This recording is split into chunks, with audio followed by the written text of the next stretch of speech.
ಕೈ ಮಾಡ್ಕೊಳ್ಳಿ. Labour card ಇರ್ತಕ್ಕಂಥ ಕಾರ್ಮಿಕರು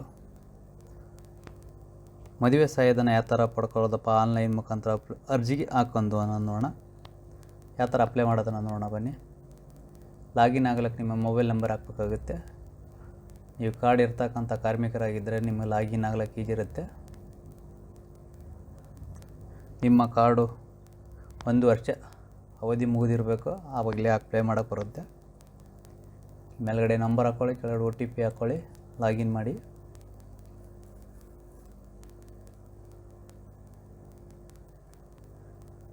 ಮೂರನೇ ಆಪ್ಷನ್ಸ್ ಇದೆ ನೋಡಿ, ಸ್ಕೀಮ್ಸ್ ಅಂತ ಇದ್ರ ಮೇಲೆ ಕ್ಲಿಕ್ ಮಾಡ್ಕೊಳ್ಳಿ. ಮೂರನೇ ಆಪ್ಷನ್ಸು ಇಲ್ಲಿ ಮ್ಯಾರೇಜ್ ಅಸಿಸ್ಟೆನ್ಸಿ ಅಂತ ಇದೆಯಲ್ಲ, ಇದ್ರ ಮೇಲೆ ಕ್ಲಿಕ್ ಮಾಡ್ಕೊಳ್ಳಿ. ಮಾಹಿತಿ ಸ್ವಲ್ಪ ನೋಡ್ಕೊಂಬಿಡಿ. ಏನೇನು ದಾಖಲೆಗಳು ಬೇಕನ್ನೋದ್ರ ಬಗ್ಗೆ ಇಲ್ಲಿ ವಿವರಗಳಿದೆ, ನೋಡ್ಕೊಳ್ಳಿ.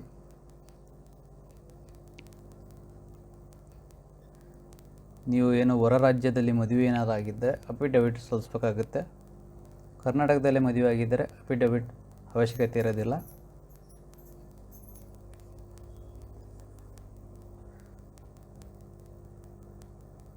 ಮ್ಯಾಂಡೇಟ್ರಿಯಾಗಿ marriage certificate, self declarement, employ certificate compulsory 3 documents compulsory ಬೇಕಾಗುತ್ತೆ. ಸೊ ಲಾಗಿನ್ ಆದಮೇಲೆ ನಿಮ್ಮ ವಿವರ ಡೇಟಾ ಕರೆಕ್ಟಾಗಿದೆಯಾ ಅಂತ ಒಂದು ಸಲ ನೋಡ್ಕೊಳ್ಳಿ. ನೋಂದಣಿ ವಿವರ, ವಿವಾಹ ನೆರವು ಅಂತ ಬರುತ್ತೆ ನೋಡಿ ಕೆಳಗಡೆ. ಇಲ್ಲಿ ಸೆಲ್ಫ್ ತೊಗೋತಾ ಇದ್ವಿ ನಾವು. ಸೆಲ್ಫ್ ತೊಗೊಂಡಿದ್ರೆ ಅವ್ರದ್ದೇನು ಡೇಟಾ ಇರುತ್ತೆ ಲೇಬರ್ ಕಾರ್ಡ್ನಲ್ಲಿ ಅದೇ ಥರ ಶೋ ಆಗ್ತಾ ಇರುತ್ತೆ. ನಿಮ್ಮ ಮದುವೆ ದಿನಾಂಕ ಕೇಳ್ತಾ ಇದೆ ಇಲ್ಲಿ, ವಿವಾಹ ದಿನಾಂಕ ಅದನ್ನ ಹಾಕ್ಕೊಳ್ಳಿ. ವಿವಾಹ ಸ್ಥಳ ಎಲ್ಲಿ ಮದುವೆ ಆಗಿರೋದು ಅನ್ನೋದು ಕೇಳುತ್ತೆ, ಅದು ಹಾಕ್ಬೇಕಾಗುತ್ತೆ. ಇಲ್ಲಿ ವಿವಾಹ ಸ್ಥಳವನ್ನು ಹಾಕಿ. ನೀವು ಕರ್ನಾಟಕ ಹೊರಗಡೆ ಮದುವೆ ಏನಾಗಿದ್ದರೆ ಎಸ್ ಅಂತ ಕೊಡಬೇಕಾಗುತ್ತೆ. ಎಸ್ ಅಂತ ಕೊಟ್ಟರೆ ಅಫಿಡವಿಟ್ ಸಲ್ಲಿಸ್ಬೇಕಾಗುತ್ತೆ, 1 ಕಾಪಿ ನಿಮ್ಮ ಅಫಿಡವಿಟು. ನಾವು ಕರ್ನಾಟಕದಲ್ಲೇ ಮದುವೆ ಆಗಿರ್ತಾರೆ ಕಾರ್ಮಿಕರು, ಹಂಗಾಗಿ ನೋ ಅಂತ ಕೊಡ್ತಾಯಿದ್ವಿ. ವಧುವಿನ ಹೆಸರು ಏನಿವಾಗ ಹುಡುಗ ಇದ್ದಾನಲ್ಲ, ಹೆಂಡತಿ ಹೆಸರು ಇಲ್ಲಿ ಹಾಕ್ಬೇಕಾಗುತ್ತೆ.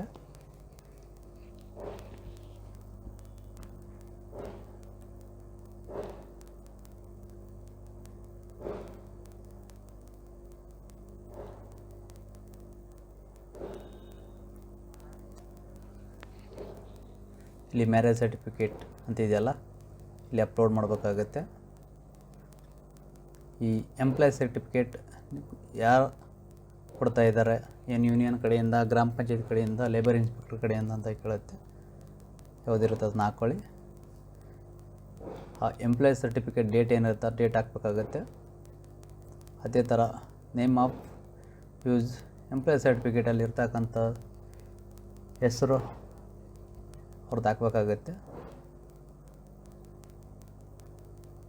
ಅದೇ ಥರ ಅವ್ರ ಎಂಪ್ಲಾಯ್ ಸರ್ಟಿಫಿಕೇಟ್ ನೀಡಿ ಸೈನ್ ಮಾಡಿರೋದಲ್ಲ, ಅವ್ರದ್ದು ಹುದ್ದೆ ಏನಿರುತ್ತಪ್ಪ, ಓನರ ಕಾಂಟ್ರಾಕ್ಟ್ರ ಅನ್ನೋದಿರುತ್ತಲ್ಲ, ಅದನ್ನ ಹಾಕ್ಬೇಕಾಗುತ್ತೆ. ಇಲ್ಲಿ ಅದನ್ನ ಹಾಕ್ಕೊಳ್ಳಿ.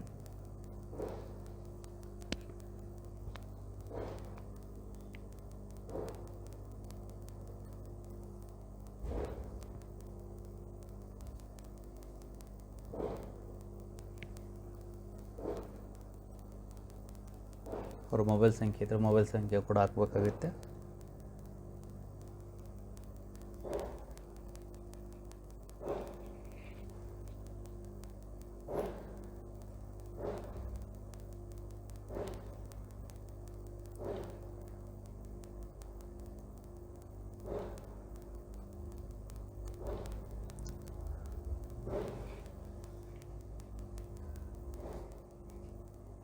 ಇಲ್ಲಿ ಸೆಲ್ಫ್ ಡಿಕ್ಲೇರ್ಮೆಂಟ್ ಫಾರ್ಮ್ ಅಪ್ಲೋಡ್ ಮಾಡಬೇಕಾಗುತ್ತೆ.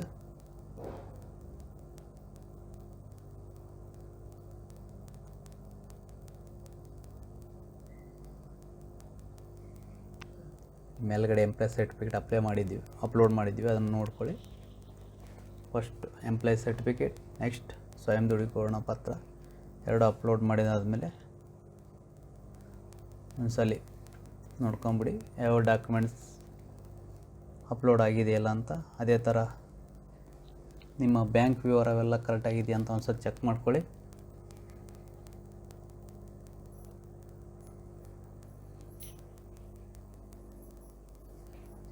ಎಲ್ಲ ಕರೆಕ್ಟಾಗಿದ್ದರೆ ಸಲ್ಲಿಸು ಅಂತ ಇದೆಯಲ್ಲ, ಇದರ ಮೇಲೆ ಕ್ಲಿಕ್ ಮಾಡಿ. ಸಲ್ಲಿಸು ಮೇಲೆ ಕ್ಲಿಕ್ ಮಾಡ್ಕೊಳ್ಳಿ. ಥರ ಅಕ್ಲಾಜ್ಮೆಂಟ್ ಲೆಟರ್ ಅಂತ ಇದೆಯಲ್ಲ, ಇದ್ರ ಮೇಲೆ ಕ್ಲಿಕ್ ಮಾಡಿ ಡೌನ್ಲೋಡ್ ಆಗುತ್ತೆ. ಡೌನ್ಲೋಡ್ ಮಾಡ್ಕೊಳ್ಳಿ. ಇದೇ ಥರ ವೀಡಿಯೋಗಳಿಗೆ ನಮ್ಮ ಚಾನಲ್ ಸಬ್ಸ್ಕ್ರೈಬ್ ಮಾಡಿ. ವಿಡಿಯೋ ನೋಡೋಕ್ಕೆ ಧನ್ಯವಾದಗಳು.